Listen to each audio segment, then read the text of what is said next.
സുവിശേഷം നമ്മളെ ഓർമ്മിപ്പിക്കുന്നു. വിശുദ്ധ ലൂക്കായുടെ സുവിശേഷം 11-ാം അധ്യായം 5 മുതലുള്ള തിരുവചന ഭാഗങ്ങൾ. 13-ാം തിരുവചനം ഇപ്രകാരമാണ് പറയുക: മക്കൾക്ക് നല്ല ദാനങ്ങൾ നൽകുവാൻ ദുഷ്ടരായ നിങ്ങൾക്കറിയാമെങ്കിൽ സ്വർഗസ്ഥനായ പിതാവ് തന്നോട് ചോദിക്കുന്നവർക്ക് എത്ര അധികമായി പരിശുദ്ധാത്മാവിനെ നൽകുകയില്ല. ഏറ്റവും മികച്ചത് നമുക്ക് സമ്മാനിക്കുവാനാണ് ദൈവം ആഗ്രഹിക്കുന്നത്. വചനം പറയുന്നുണ്ട്, മറ്റുള്ളവർ നിങ്ങൾക്ക് ചെയ്തു തരണമെന്ന് നിങ്ങൾ ആഗ്രഹിക്കുന്നതെല്ലാം നിങ്ങൾ അവർക്ക് ചെയ്യുവിൻ.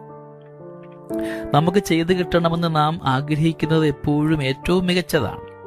അങ്ങനെയെങ്കിൽ ഏറ്റവും മികച്ചത് തന്നെയാണോ നാം മറ്റുള്ളവർക്ക് എപ്പോഴും നൽകുന്നത്? നമുക്ക് മറ്റുള്ളവരുടെ സഹായമൊക്കെ ആഗ്രഹിക്കുമ്പോൾ അപരന് നൽകുവാനാകുന്നതിലും കൂടുതൽ സേവനങ്ങളും ശുശ്രൂഷകളുമൊക്കെ ഞാൻ ആവശ്യപ്പെടാറുണ്ടോ? നാം ഓരോരുത്തരും ഒരുപാട് പേർക്ക് ഒരുപാട് നന്മ ചെയ്യാൻ വിളിക്കപ്പെട്ടവരാണ്.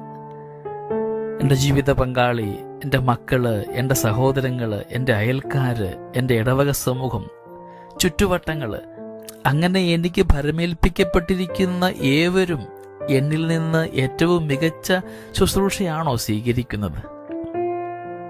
സ്നേഹമുള്ളവരെ, നന്മ കൈമാറുവാനായിട്ട് നാം മറ്റുള്ളവരിൽ നിന്ന് ആഗ്രഹിക്കുന്നത് പോലെ നമ്മിൽ നിന്ന് മറ്റുള്ളവരിലേക്ക് നന്മ കൈമാറുവാൻ, ഏറ്റവും ശ്രേഷ്ഠമായത് കൊടുക്കുവാൻ പിതാവായ ദൈവം ഏറ്റവും ശ്രേഷ്ഠമായ സമ്മാനം പരിശുദ്ധാത്മാവിനെ നമുക്ക് സമ്മാനിച്ചതുപോലെ നമ്മുടെയൊക്കെ ജീവിത മേഖലയിൽ നമുക്ക് ഏറ്റവും ശ്രേഷ്ഠമായത് ചുറ്റുവട്ടങ്ങൾക്ക് കൊടുക്കുവാനായിട്ട് തീരുമാനമെടുക്കാം. നമുക്ക് പരിശുദ്ധാത്മാവിന് വേണ്ടി ഒരുങ്ങാം. ശ്രീഹന്മാരുടെ മേൽ അഗ്നിനാവായി അവിടുന്ന് എഴുന്നള്ളി വന്നതുപോലെ നമ്മുടെയൊക്കെ ജീവിത മേഖലയിൽ അഗ്നിനാവുകളായിട്ട് ആത്മാവിൻ്റെ ആവാസമുണ്ടാകുവാനും ശുദ്ധീകരിക്കപ്പെടേണ്ട മേഖലകൾ ശുദ്ധീകരിച്ചുകൊണ്ട് തുടർ ജീവിതം അനുഗ്രഹമാകുവാനും ഇന്നും കൂടെ ജീവിക്കുന്ന പരിശുദ്ധാത്മാവിൻ്റെ കൃപാവരങ്ങളൊക്കെ നമ്മുടെ ജീവിതത്തിൽ ധാരാളം ഉണ്ടാകുവാൻ നമുക്ക് പ്രാർത്ഥിക്കാം. അതിനുള്ള കൃപ ദൈവം നമുക്ക് ദാനമായി സമ്മാനിക്കട്ടെ. ദൈവം നമ്മളെല്ലാവരെയും സമൃദ്ധമായിട്ട് അനുഗ്രഹിക്കട്ടെ. നമ്മുടെ കർത്താവ് ഈശോ മിശിഹായുടെ കൃപയും പിതാവായ ദൈവത്തിൻ്റെ സ്നേഹവും പരിശുദ്ധാത്മാവിൻ്റെ സഹവാസവും നമ്മളെല്ലാവരോടും കൂടെ ഉണ്ടായിരിക്കട്ടെ, ഇപ്പോഴും എപ്പോഴും എന്നേക്കും. ആമേൻ.